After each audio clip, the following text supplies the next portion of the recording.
ఇది కూడా దేవుని మహిమార్థమై మలచబడుతుంది అని విశ్వసించి దేవుని పని కొరకు ముందుకు సాగిన తీరును బట్టి నేను ఎంతగానో సంతోషిస్తూ ఉన్నాను.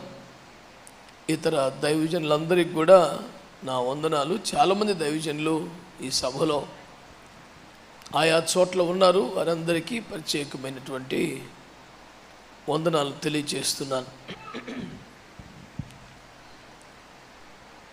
ఒక రాత్రంతా ఏడిస్తే, ఒక రాత్రంతా ప్రార్థన చేస్తే ఏం జరుగుతుంది? ఇది సంవత్సరాల శ్రమ కదా, కష్టం కదా, పేదరికం కదా, పాపం కదా, దరిద్రం కదా. ఒక రాత్రి మనమందరము పట్టుదలతో మెలకువ కలిగి ప్రార్థనలు చేయటం వలన నిజంగా పరిష్కారం వస్తుందా అనే సందేహం మీకు వస్తే, ఆ సందేహం కలిగినందుకు ఖచ్చితంగా మీకు ఫలితం రాదు. దేవుని వాక్యములో వాడు ఏమాత్రము సందేహించకపోతేనే అద్భుతం జరుగుద్దని ప్రభు రాశాడు. బైబిల్లో ఉన్న సమాచారం మేరకు నేను నమ్ముతున్న విషయం ఏమిటంటే, ఒక్క రాత్రిలోనే 400 సంవత్సరాల బానిసత్వాన్ని దేవుడు సంపూర్ణంగా తీసేశాడు. ఒక్క రాత్రిలోనే 20 సంవత్సరాలుగా విజయం అంటే ఏమిటో ఎరుగని యాకోబుకి దేవుడు తనపైనే విజయం ఇచ్చాడు. ఒక్క రాత్రిలోనే అష్షూరు సైన్యమును సర్వనాశనం చేసి హిజ్కియా కన్నీరు తుడిచి అత్యధిక విజయాన్ని దేవుడిచ్చాడు. ఈ రోజున మీ అందరికీ నా మనవి ఏంటంటే, ఒక్క క్షణకాలములో ఎంత అద్భుతమైన చేయగలిగిన దేవునికి ఒక రాత్రి చాలా ఎక్కువ సమయం. 400 సంవత్సరాల దరిద్రం ఒక రాత్రి తీరిపోతే లెక్కింప శక్యము కానీ శత్రు సైన్యం అంతా ఒక్క రాత్రి నాశనం అయిపోతే, సాయంకాలము ఏడుపు వచ్చి రాత్రి ఉన్న ఉదయానికి సంతోషం కలుగుద్దని వాక్యం చెబుతుంటే, ఈ ఒక్క రాత్రి పరిస్థితులు సంపూర్ణంగా మార్చబడటానికి చాలిన రాత్రి అనే నమ్మకంతోనే ఉండండి. అనుమానాన్ని మీలో నుంచి పంపేయండి తప్ప మీరు వెళ్ళకండి. నాకంత నమ్మకం కలగటం లేదు కనుక వెళ్ళిపోతాను అనే ఆలోచనను పంపించేయండి. అనుమానాన్ని పంపించేయండి.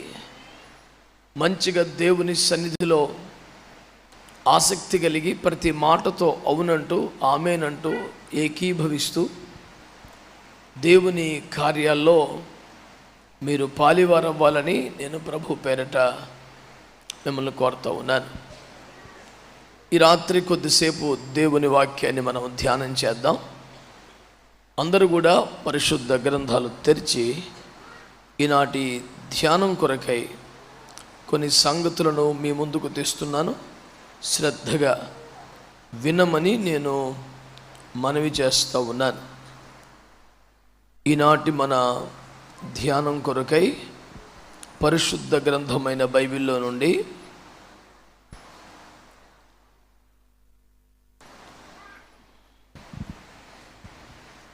వాక్యాన్ని చదువుకునే ముందు ఒకసారి నా వైపు చూడండి మీరంతా. నా మనవి ఏమిటంటే, మీరంతా సెల్ ఫోన్స్ సైలెంట్లో పెట్టడమో స్విచ్ ఆఫ్ చేయటమో చేశారా? ఒకసారి చూసుకోండి. అది శోధనగా మారకూడదు, అలా ఉండకూడదు. ఒకసారి చెక్ చేసుకోండి. సైలెంట్లో పెట్టడమో స్విచ్ ఆఫ్ చేయటమో చేయండి. రెండవది, మీరు మౌనంగా వినకూడదు. వాక్యాన్ని వింటూ ఏకీభవిస్తూ దేవుని స్తుతిస్తూ ఉండాలి. అవునని ఆమేన్ అని అంటూ రావాలి. అంతేగాని నిశ్శబ్దంగా మౌనంగా లోపల ఏకీభవించే పద్ధతి మంచిదిగా. బైబిల్లో గాన ప్రతిగానము అని ఉంటుంది. అంటే ఎవరో ఒకరు గానం చేసుకుంటూ వెళ్ళిపోతే ఎవరు ప్రేక్షక పాత్రలు ఉండకూడదు, ప్రతిగానం చెయ్యాలి. అలాగే ఉత్తర ప్రత్యుత్తరాలు అంటాడు. దైవ సేవకుడు మాట్లాడుతున్న దానికి ప్రత్యుత్తరం ఇచ్చే విధంగా మనం మాట్లాడాలి. కనుక నిశ్శబ్దాన్ని వీడి వాక్యంతో ఏకీవించండి. అవును, ఆమేన్, స్తోత్రం అంటూ నాతో పాటుగా మీరు వాక్య ధ్యానం చేయాలి. నా మాటను అంగీకరించిన వారందరూ ఆమేన్ అనండి. ఇలా నేను అడగకపోయినా మీరు నా మాటతో అంగీకరించినప్పుడల్లా అవును కదా, నిజమే కదా, సరే కదా అనిపించినప్పుడల్లా ఏమనాలి? రైట్. మత్తయి సువార్త 5వ అధ్యాయం 4వ వాక్యాన్ని చదివి సహాయం చేయండి. అలా మీరు ఎవ్వరూ చదవకండి. దుఃఖపడువారు ధన్యులు. ఎవరో ఒకరు మైకులో చదివితే అందరికి వినపడుద్ది కనుక చదివే పని ఆ మైకున్న వాళ్ళకి వదిలేయండి. మీరు ప్రశాంతంగా వినండి, ఏకీభించండి, చాలు.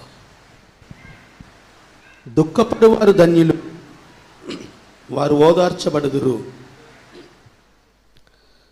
సాత్వికులు ధన్యులు, వారు భూలోకమును స్వతంత్రించుకొందురు. నీతి కొరకు ఆకలి దప్పులు గలవారు ధన్యులు, వారు తృప్తిపరచబడుదురు.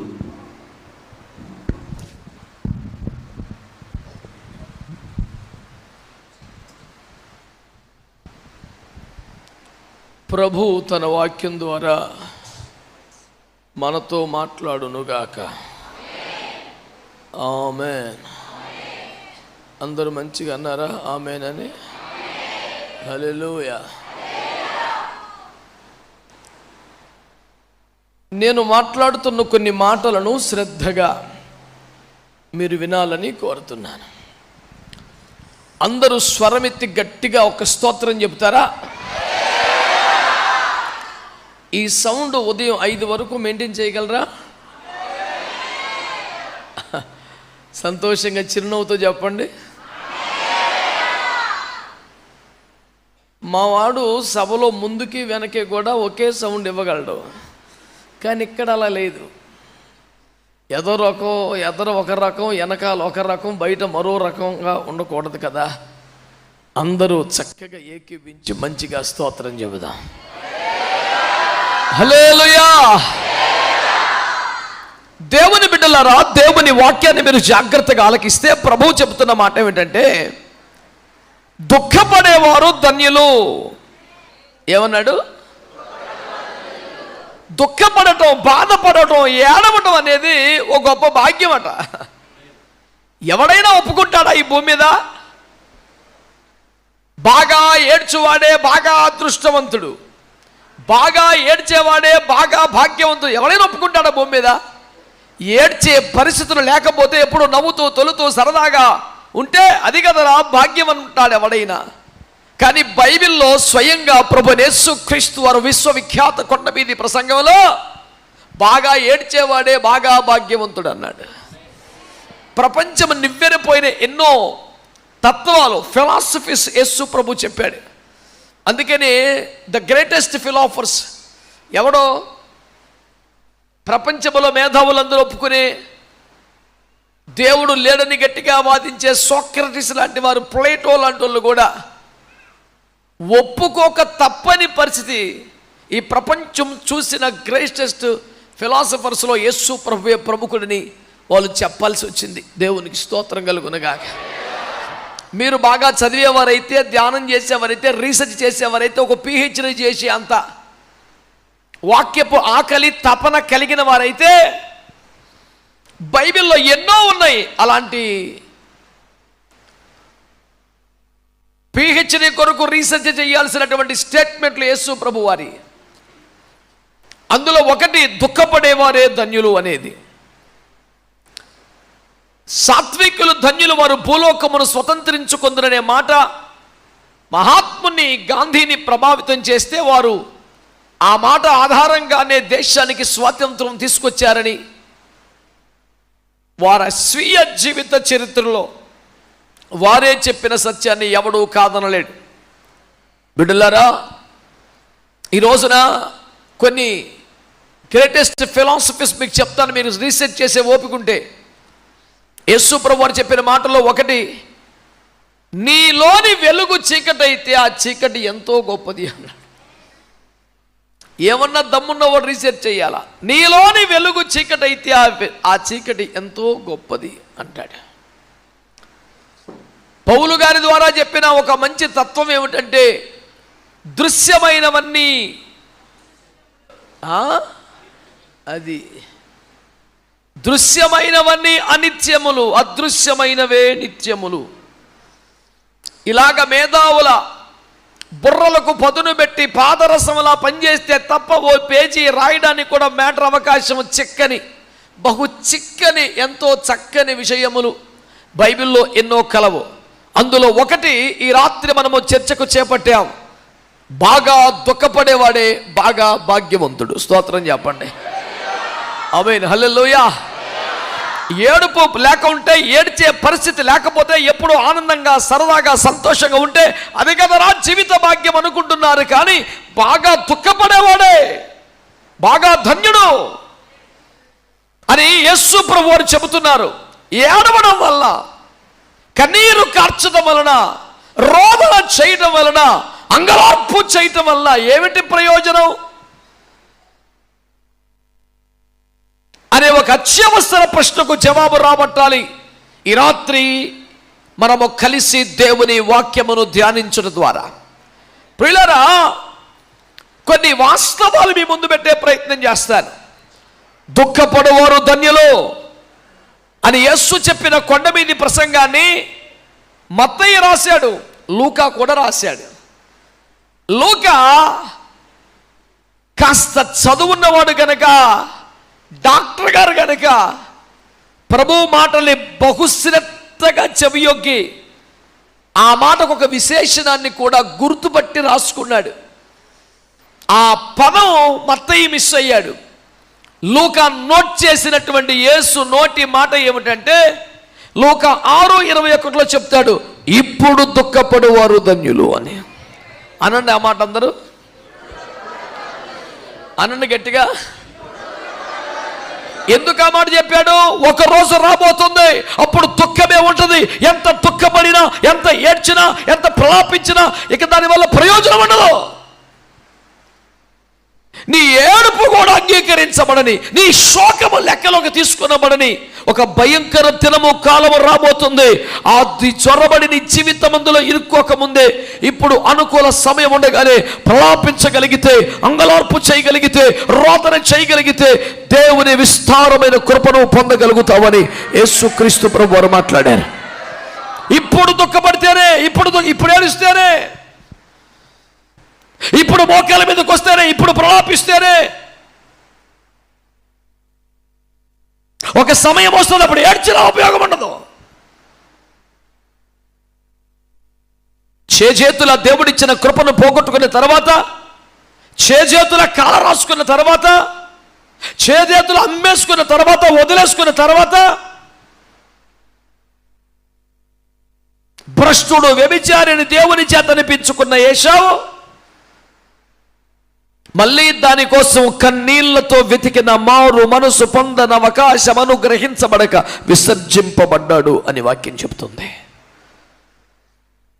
ఒకవేళ నీ విషయంలో కూడా దేవుడు అవకాశాలు ఇక చాలు, విడికిచ్చిన నీ ఛాన్సులు ఇక చాలని దేవుడు అనుకుంటే నువ్వు ఏడ్చిన నీకు ఫలితం ఉండదు కదా. ఇస్కరియోతు యూదా యేసును సిలువేసిన పాపిష్టి కార్యం ఎందుకు మూట కట్టుకున్నాను రా బాబు అని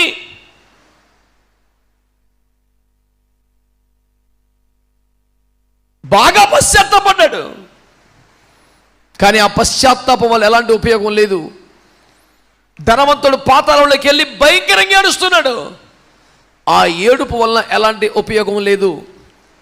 ఈ రోజున దేవుని వాక్యాన్ని మనము ధ్యానం చేయగలిగితే ప్రభు మనకు నేర్పిస్తున్న ఒక చక్కని మాట ఏంటో తెలుసునా? ఆలకించండి శ్రద్ధగా. ఏశావు ఆ తర్వాత ఏడ్చాడు, ప్రయోజనం లేదు. ఇస్కరియోతు ఆ తర్వాత పశ్చాత్తాపడ్డ, ప్రయోజనం లేదు. ధనవంతుడు పాతాళానికి వెళ్ళకి ఏడుస్తున్నాడు, ఉపయోగం లేదు. అందుకని ప్రభు అన్నాడు, ఇప్పుడు దుఃఖపడగలిగితే నీకు ధన్యత రాబోతా ఉంది. చేతులెత్తి మంచిగా స్తోత్రం చెప్పండి. హల్లెలూయా.